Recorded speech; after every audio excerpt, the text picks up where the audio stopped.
हम लोग दार्शनिक विचारधारा पे अपनी बातचीत कर रहे थे। जो पहली बार यह कक्षा देख रहे हैं, इसके पहले जो भी कक्षाएं उसको देखें, क्योंकि 3 कक्षाओं में यह कक्षाएं अपने आप में पूर्ण हुई हैं।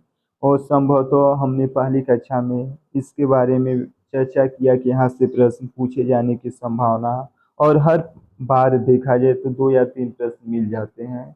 आज हम लोग काव्य शास्त्र से जो रस सूत्र की व्याख्याकार या दार्शनिक विचारधारा है उसके बारे में समझेंगे। यहाँ से लगभग हर वर्ष एक प्रश्न तो 1 या 2 प्रश्न हर बार पूछे जाते हैं। यह न समझ में आए तो जो भी प्रीवियस ईयर के प्रश्न है उसको देखने के बाद आप एक बार इस कक्षाओं को देखकर आकलन स्वयं करें। सबसे पहले हम समझेंगे कि काव्य शास्त्र में समझेंगे। इस समय वर्तमान समय में काव्य शास्त्र को साहित्य शास्त्र के नाम से, कहीं अलंकार शास्त्र के नाम से जाना जाता है। काव्य शास्त्र कहने का आशय है कि जो भी कोई रचना है या कोई भी शास्त्र है उसको गहन रूप में या मीमांसा के स्तर पे उसको शास्त्रीय पैमाना या पैरामीटर के तहत उसका अध्ययन किया जाता है। तो उसमें हम उसके गुणों को, दोषों को, रस को विवेचन किया जाता, भावों को विवेचन किया जाता, उसे हम काव्य शास्त्र कहते हैं। रस सूत्र से आशय है कि रस सूत्र के जो सबसे प्राचीन व्याख्याकार आचार्य भरत मुनि हैं, इन्होंने रस के बारे में जो भी हम काव्य को पढ़ते हैं, जो भी हम रचनाओं को पढ़ते हैं, उसके पढ़ने के उपरांत हमारे मन में विभिन्न प्रकार के भाव उत्पन्न होते। हो सकता है कोई कविता या कहानी पढ़ने पे हमारे मन में अगर वीर रस की भावना उत्पन्न होती तो उसे हम वीर रस कहते हैं। किसी प्रकार के शोक या करुणा का उत्पन्न इत्यादि रसों का उत्पन्न होता, उसी को हम रस सूत्र के रूप में जानते हैं। इसके सबसे प्रथम प्रवर्ता के रूप में आचार्य भरत मुनि थे। इन्होंने रस सूत्र की एक दायरा में बांधने का इन्होंने प्रयास किया। उसी प्रयास को आगे के आचार्यों ने विभिन्न मतों एवं वैचारिक दर्शन के आधार पर उसका व्याख्यायित किया। एक एक करके हम चलते हैं उसे देखने। सबसे पहले भरत मुनि के जो नाट्य शास्त्र की एक प्रसिद्ध रस सूत्र ग्रंथ है। भरत मुनि जो दूसरी शताब्दी में इन्होंने नाट्य शास्त्र संबंधित जो इनकी प्रमुख चर्चित बुक है उसमें इन्होंने रस सूत्र की व्याख्या करते हुए लिखते हैं, विभाव, अनुभाव, व्यभिचारी, संयोग, रस निष्पत्ति। यानी कि विभाव, अनुभाव,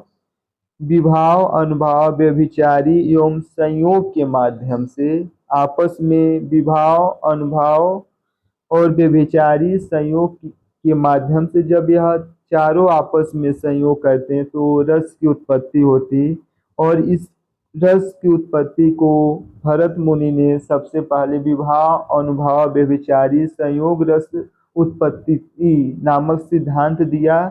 आगे के आचार्यों ने इसको प्रमुख सिद्धांतों के रूप में व्याख्यायित किया, जहां से प्राय बारंबार प्रश्न पूछे जाते हैं। एक एक करके हम देखेंगे।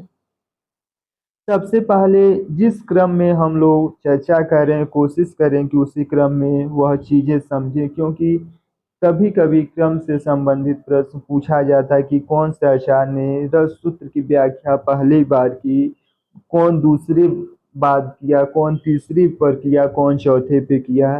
प्रश्न आसान रहते लेकिन कभी कभी हमारे मन मस्तिष्क में इस प्रकार की विचार उत्पन्न नहीं होता कि परीक्षा हाल में जो भी एग्जामिनर है वह इस प्रकार से जो मूल दर्शन है उस पे न बात करके उनके क्रम पे भी प्रश्न पूछ लेगा।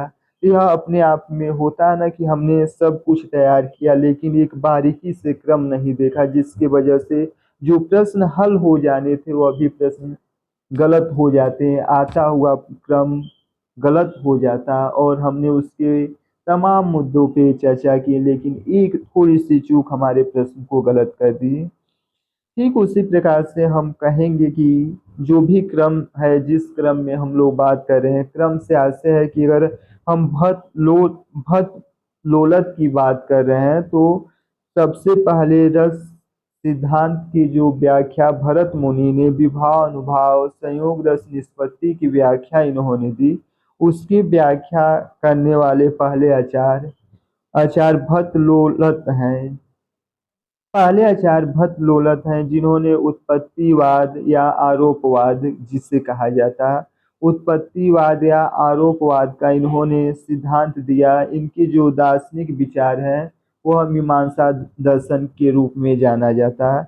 यानी कि भट्टलोलत जो उत्पत्ति या आरोपवाद का सिद्धांत दिए, इनका जो दार्शनिक विचारधारा है वह मीमांसा दर्शन के रूप में है।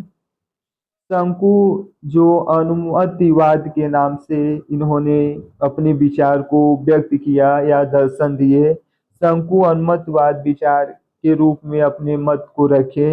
इसे प्राय न्याय दर्शन के रूप में जाना जाता है। इन्होंने न्याय दर्शन के तहत अनुमतिवाद की अपनी विचारधारा रखी।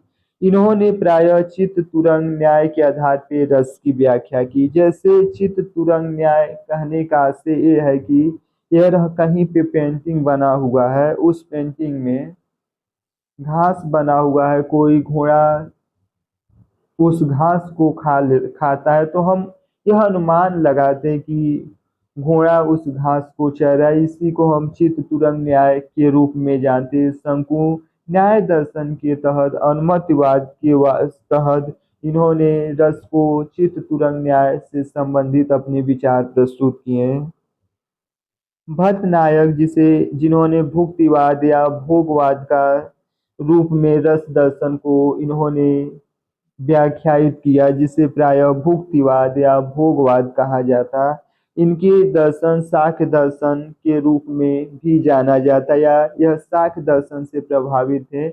भट्टनायक ही सबसे पहले साधारणीकरण की अवधारणा इन्होंने दिया। अभिनवगुप्त जिसे प्राय अभिव्यक्तिवाद के नाम से इन्होंने रससूत्र को व्याख्यायित किया, और यह शैव दर्शन या प्रतिभिज्ञा दर्शन के रूप में इन्होंने अपनी विचार को प्रस्तुत किया, या प्रतिभिज्ञा दर्शन के तहत इनकी दार्शनिक विचार की पृष्ठभूमि थी।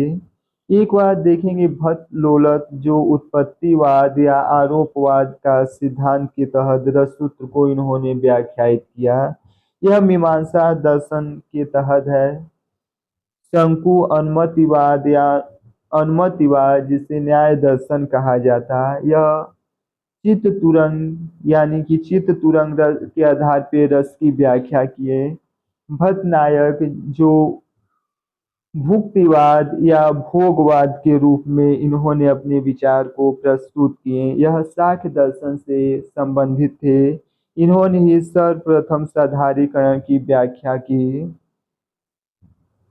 अभिनवगुप्त अभिव्यक्तिवाद जिन्होंने शैव दर्शन और प्रत्याभिज्ञान दर्शन के रूप में अपनी बात को रखी या रस सूत्र की व्याख्या की। कभी कभी परीक्षा में देखा जाए तो प्रश्न को मिलान करने के लिए पूछा जाता है, जिसे अभिनवगुप्त प्राय शैव दर्शन से भी संबंधित थे, और दूसरा देखा जाए तो प्रत्याभिज्ञान दर्शन से भी जुड़े हुए थे। तो अभिनवगुप्त अगर शैव दर्शन अभिनवगुप्त दिया हुआ है और न्याय दर्शन दिया, तो हम सबसे पहले शंकु का अगर न्याय दर्शन को मिला देंगे तो अक्सर जो भी प्रश्न है बिना कंफ्यूजन के हम उन प्रश्नों को हल करेंगे, क्योंकि शंकु न्याय दर्शन से संबंधित विचार दिए थे, जबकि अभिनवगुप्त शैव दर्शन से विचार दिए थे। कभी कभी विचारों को लेकर आपस में छात्रों में दुविधा उत्पन्न हो जाती है।